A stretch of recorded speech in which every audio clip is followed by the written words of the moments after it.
The trouble with having no goal is that you can spend all your life running up and down the field and never score.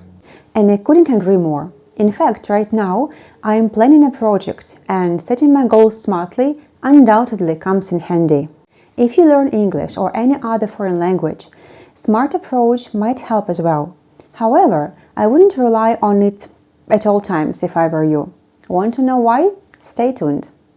Let's begin with what SMART stands for. It is specific, measurable, achievable, relevant, or realistic, there is debate going on about that, and time-bound. Sounds perfect if you are a 100% mindful person and are able to control every aspect of your life.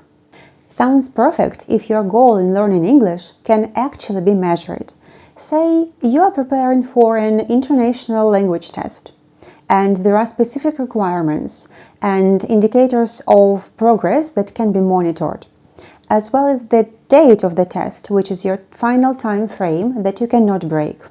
But from my own experience and that of my students, I can certainly say that we could reconsider this approach. First of all, most of my students' goals differ a lot. They need English to communicate freely in spoken and written language, to relocate, to feel comfortable, to keep their mind fit and expand their horizons, to find new jobs, not just to pass an interview. That goal fits SMART technique perfectly. So, not just to pass an interview, but to use English as a work tool on a daily basis. In other words, to change their life for the better. How does that sound? Hard to be crammed into the frame.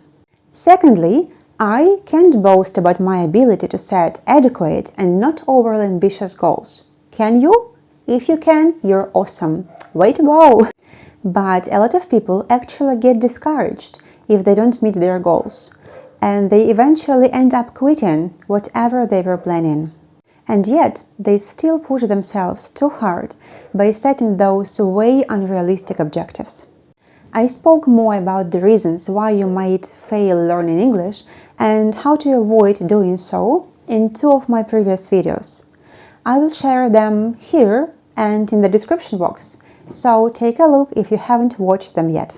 And last but not least, measuring your progress by the number of words memorized, grammar rules mastered, or topics covered in the rush can lead to superficial learning. Language proficiency is something more than just ticking off items on a checklist. It is about effective communication and comprehension. If you want English to be your life-changing tool, you should consider making English a part of your life. Once that happens, your focus is shifted from the end point into the process, the language learning journey that you have taken. I suggest we rethink and rephrase the probable SMART goals of learning English. Let them be specific, to become the person whose English is a tool, not a burden, who doesn't struggle looking for the right word, who thinks naturally and feels comfortable using English in various contexts. Measurable, to switch into English easily, not to translate from the native language.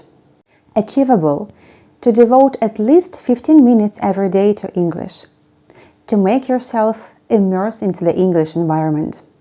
Relevant, to adapt English practice to your real life, to be able to change and adapt focus depending on the circumstances. Time-bound, to make English a lifelong experience. Come on, I hope you don't think that speaking English is like riding a bike. Once you have learned how to do it, you will never forget it. This basically is the approach that I have taken as an English teacher, and I strongly advocate it among my students. What are your goals to learn English? How do you incorporate it in your life?